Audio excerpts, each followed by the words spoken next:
దైవ కుమారులారా కుమార్తెలారా, మన ప్రభు అయిన క్రీస్తు నామములో మీ అందరికీ కూడా వందనాలు.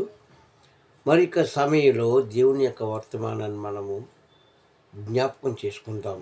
ఈ రోజుకై దేవుడు మనతో ఏదైతే మాట్లాడబోతున్నాడో వాటిని క్రమముగా మర్యాదగా నేర్చుకుందాం. దేవుడు ఏ రోజుకి ఆ రోజే నూతనంగా మనతో మాట్లాడుతున్నాడు. ఏ దినముకు కావలసిన ఆశీర్వాదములు, ఏ దినముకు కావలసిన నడవడికలు, ఏ దినముకు కావలసిన అలవాట్లు మనకి ఆయన నోటి మాట ద్వారా అనగా తన వాక్యం ద్వారా మనకి నేర్పిస్తున్నాడు. ఇంతవరకు ఎంతమంది అయితే ఆయన మాటకు లోబడి ఆయన మార్గంలో నడుచుకుంటూ ఆయనను అన్వేషిస్తూ ఆయనను వెంబడించారో, ఇక ముందు కూడా ఆయన మాటకు లోబడి జీవించవలసిందిగా ప్రభు నామంలో మిమ్మల్ని కోరుకుంటున్నాను. Praise the lord. మీ అందరికీ వందనాలు. ప్రియ సంగమ, ఈరోజు దేవుడిచ్చిన మనకి వాక్యం ఏమిటి అనగా పశ్చాత్తాపడుట. హల్లెలూయా. ప్రపంచంలో మనము కొన్ని తెలిసుండి కొంతమంది మాటలు ఆలకించి కొన్ని తెలియక పొరపాట్లు చేస్తూనే ఉన్నాం.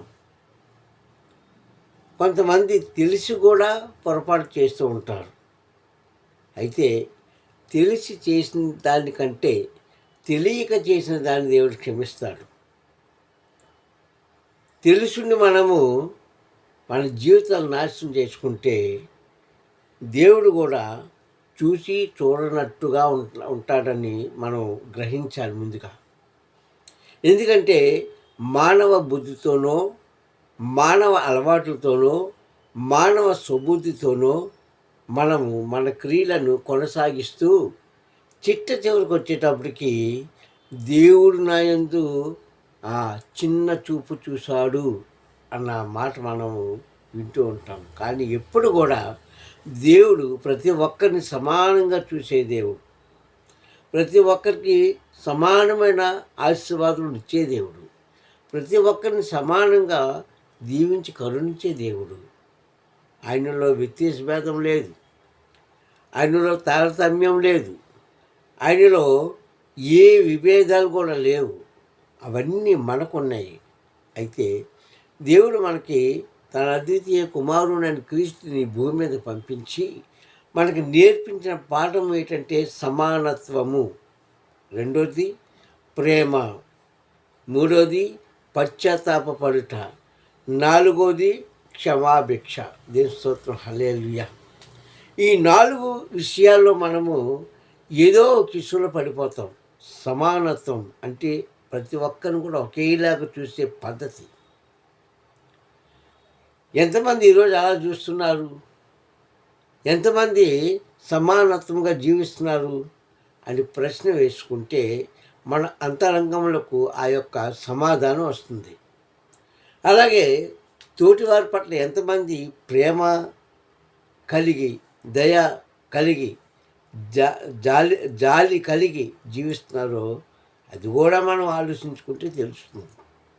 అయితే దేవుడు తన కుమారుడిని క్రీస్తు ద్వారా మనకు పంపించిన ముత్యాలు లాంటి వరాలు ఇవి. దేవుని స్తోత్రం. హల్లెలూయా. వాటిలో ముఖ్యమైనది పశ్చాత్తాపం. దీన్ని మించింది మరొకటి లేదు. పశ్చాత్తాపం పడిన ప్రతి మనిషిని కూడా దేవుడు ఆశీర్వదిస్తూనే ఉంటాడు. ఈనాడే కాదు, ఆనాడే కాదు, ఏనాడైనా సరే. అందుకే పశ్చాత్తాపం మించిన ప్రాయశ్చిత్తం మరొకటి లేదు అని బైబిల్ బోధిస్తుంది మనకి. దేవుని స్తోత్రం. హల్లెలూయా. అలాంటి వ్యక్తిని మనం ఈరోజు వాక్యం ద్వారా చూసుకుందాం, వాక్యంలో నేర్చుకుందాం.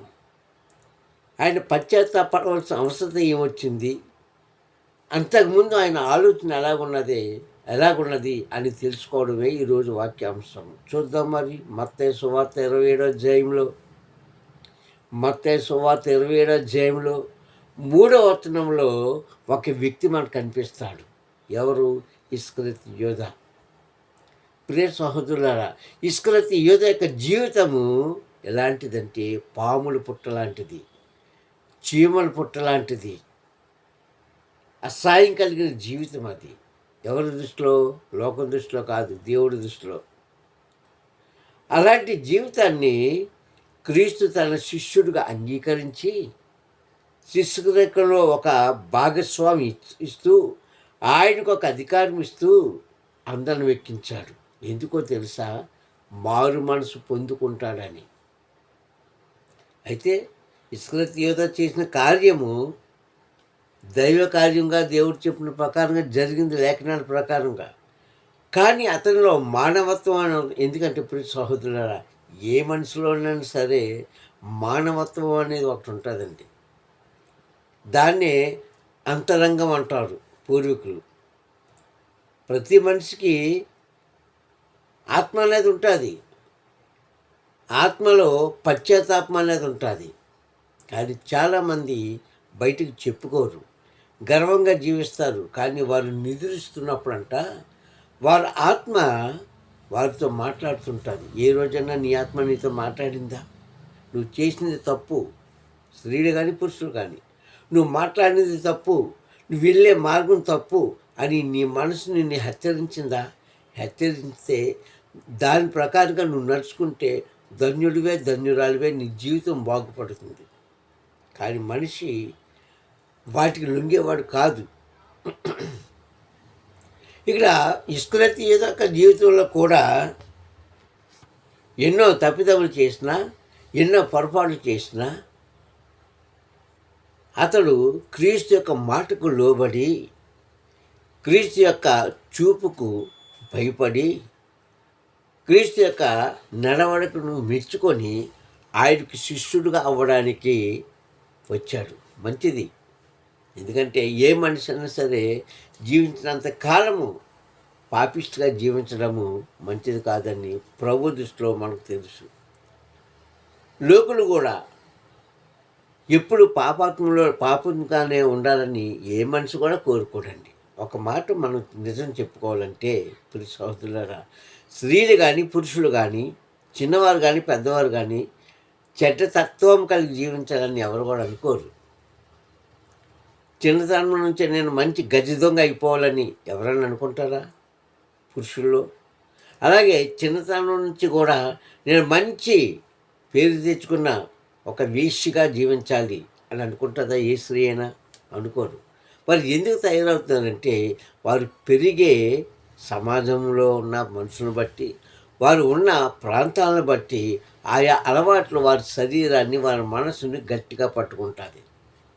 అప్పుడు వారు ఏం చేస్తారంటే వాటికి లోనైపోతారు. నిజం చెప్పుకోవాలంటే ప్రతి మనిషి మంచివాడే, ప్రతి స్త్రీ మంచిదే, ప్రతి పురుషుడు మంచివాడే. ఎందుకు చెడ్డ అలవాట్లు వచ్చాయి అంటే పెరిగే ఆ స్థానం అలాంటిది, అక్కడున్న మనుషులు అలాంటి వారు. అంటే సమాజాన్ని బట్టి వారు మారిపోతుంటారు. ఈరోజు కూడా అదే. ఇస్కరియోతు యోధా జీవితంలో కూడా గతంలో ఏమి జరిగిందో కాదు, కానీ ఆయన ఎప్పుడైతే క్రీస్తు ఒక మాట విన్నాడో అతను ఏం చేశాడంటే క్రీస్తుతో జతపడి నడవడానికి ఇష్టపడి బరబ్బా అనే గద్దెదంగను విడిచిపెట్టేశాడు. క్రీస్తు దగ్గరికి వచ్చాడు. వచ్చి కొంతకాలం ఉన్నాక అతనికి ఆశ పుట్టింది. ఇది ఎలా పుట్టిందంటే దేవుని యొక్క సంకల్పం ద్వారా ఆ క్రీస్తు జరిగిందని మనం గ్రహించాలి. తనకు తాను పుట్టింది కాదు. అందుకే క్రీస్తు అంటాడు, యోధా, ఇప్పటికి నువ్వు ఏదైతే చేయాలనుకుంటున్నావో నువ్వు చేసే, ఇది నా తండ్రి నిర్ణయించిన కార్యం అంటాడు చివరి గడియలో. కావున ఇప్పుడు సంగమా ఇక్కడ జరిగింది ఏంటంటే 27వ అధ్యాయము 3వ వచనంలో యోధా అంటాడు, అప్పుడు ఆయనను అప్పగించిన యోధా అతనుకు శిక్ష పడగా చూసి పశ్చాత్తాపపడి అంటాడు. శిలువ శిక్ష పడగా చూసి పశ్చాత్తాపపడి అని 3వ వచనంలో 27వ అధ్యాయంలో మత్తయి సువార్తలో మనకు కనిపిస్తుంది. ప్రియ సంగమా, అంటే అక్కడేంటి, ఇస్కరియోతు యోధాల ముందున్న మూర్ఖత్వం విడిచిపెట్టి క్రీస్తు దగ్గరికి వచ్చాడు. క్రీస్తు దగ్గరికి వచ్చాక అతనిలో మళ్ళా ఆశ పుట్టింది. క్రీస్తుని అప్పగించాడు. కానీ బహుశా ఊహించలేదేమో క్రీస్తుకు సిలువ వేస్తారని. ఎప్పుడైతే సిలువ వేశారో అప్పుడు ఆయనలో పశ్చాత్తాపం మళ్ళా మొదలైంది. అయితే ప్రియ సంగమా, ఈయన పశ్చాత్తాపడి, ఈయన ఏడ్చి, ఈయన కన్నీరు కార్చి క్రీస్తు కోసం మొరపెట్టే దినానికి చేయి జారిపోయింది. దేవుని స్తోత్రం, హల్లెలూయా. జరగవలసినంతా జరిగిపోయింది. ఓ క్రైస్తవుడా, ఈరోజు నీవు కూడా నీ జీవితంలో ఏం చేస్తున్నావో, ఏదైతే తలంచావో, అది నీవు విడిచిపెట్టుకోవాలనుకున్న సమయానికి దేవుడు నీకు ఇచ్చిన ఆయుష్కాలం తరిగిపోతుందా? శక్తి తరిగిపోతుందా? ఓపిక తరిగిపోతుందా? శరీరం ముడతలు పడిపోయిందా? కళ్ళు మూసుకుపోతున్నాయా? శరీరం నీకు సహకరించట్లేదా? ఇదేంటది? నీ తప్పు నీవు తెలుసుకునేటప్పటికి నువ్వు ఎక్కడున్నావు? పడిపోయి ఉన్నావు. దేవుని స్తోత్రం, హల్లెలూయా. వాటి వల్ల నీకు ఉపకారం లేదు, కానీ దేవుడికి కూడా ఉపకారం లేదు.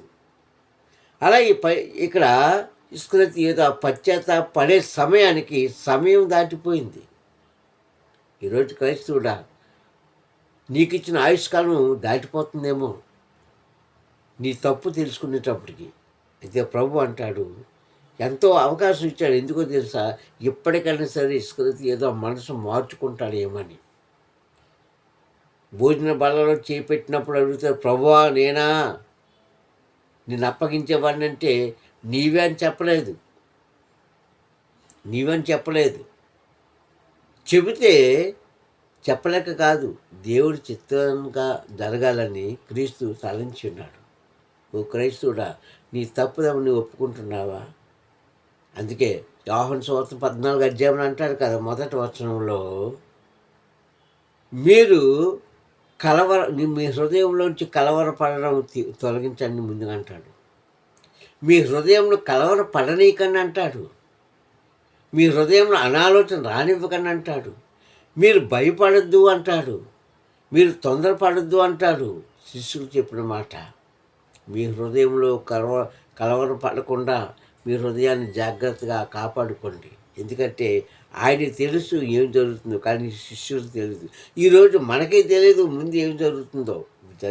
జరిగిపోయిందో మనం జ్ఞాపకం చేసుకుంటాం, కానీ జరుగుతున్నది ఏంటో, జరగవలసింది ఏంటో కూడా ఎవరూ గ్రహించలేదండి. జరిగిపోయింది మనకు తెలుసు. అలాగే నిన్నటి దినం మనందరిది. ఇప్పుడు జరుగుతున్నది ఎందరితో తెలియదు, రేపు ఎంతమందికో తెలియదు. దేవుని స్తోత్రం, హల్లెలూయా. కావున ఇప్పుడు సహోదరుడా, నీ జీవితంలో నువ్వు ఏదైతే అనుకుంటున్నావో, ఏదైతే కోరుకుంటున్నావో, పశ్చాత్తాపంతో క్రీస్తుని గెలుచుకో. అది ఎప్పుడో తెలుసా? నీ సమయం దాటకముందే, నీకు దుఃఖ దినములు రాకముందే, చీకటి నిన్ను ఆవరించక ముందే నీ తప్పులు తెలుసుకుంటే, తండ్రి ఇచ్చే అవకాశం నువ్వు చేతితో పట్టుకుంటే, చేజారిపోకుండా చూసుకోగలిగితే నీవు ధన్యుడివని ఈ వాక్య ద్వారా మనం నేర్చుకుందాం. పశ్చాత్తాపడ్డాడు, కానీ అప్పటికి ఏమైంది? సమయం దాటిపోయింది. ఆ 35 వెండి నాణాలు పట్టుకొని అధికారుల దగ్గరికి వెళ్ళేటప్పుడు, అయ్యా నేను నిరపరాధ రక్తాన్ని మీకు ఇచ్చేసాను కనుక ఇదిగో మీ సొమ్ము మీరు తీసుకోండి, నా క్రీస్తు నాకు అప్పగించండి అంటే, అప్పుడు అంటారు సమయం దాటిపోయింది, నీతో మాకేం పని లేదు, డబ్బుతో నాకు అసలే పని లేదు కనుక నువ్వు వెళ్ళిపో అని ఇస్కరియోతును పంపించినప్పుడు అతను ఏం చేశాడంటే, లోకానికి అతను కనుపరుచుకోలేక క్రీస్తు కంటే ముందుగానైనా మృతి చెందాడు. ఓ క్రైస్తుడా, ఈరోజు నువ్వు అలాగ ఉన్నావా? దేవుని మాట విను, దేవుని మాట విను, నువ్వు బహుగా ఆశీర్వదించబడతావు. పశ్చాత్తాపంతో కన్నీళ్ళతో నీవు దేవుని దగ్గరికి వచ్చినప్పుడు ఆ పాప జీవితాన్ని విడిచిపెట్టే, ఆ పాప లోకంలో ఉన్న వాటిని విడిచిపెట్టే, కలవరము భయము నీలోంచి తొలగించు. చూస్తున్న తండ్రి తన కుమారుడని క్రీస్తు సదా మనం అందరి వెంట ఉంటాడని తెలియజేస్తున్నాడు. ప్రార్థించుకుందాం.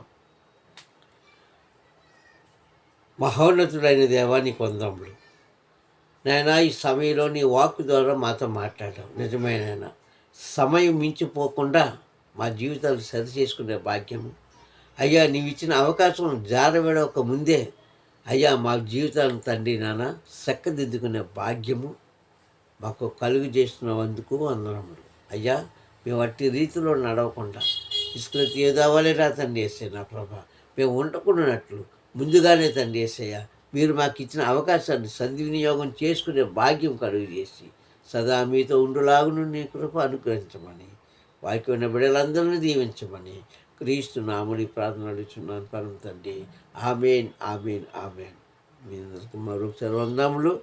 అలాగే మా జీసస్ బ్లెస్సింగ్ అనే ఛానల్ సబ్స్క్రైబ్ చేసుకొని వాక్యం లైక్ చేసి షేర్ చేయండి. సదా దేవుడు మమ్మల్ని దీవించును గాక. ఆమేన్.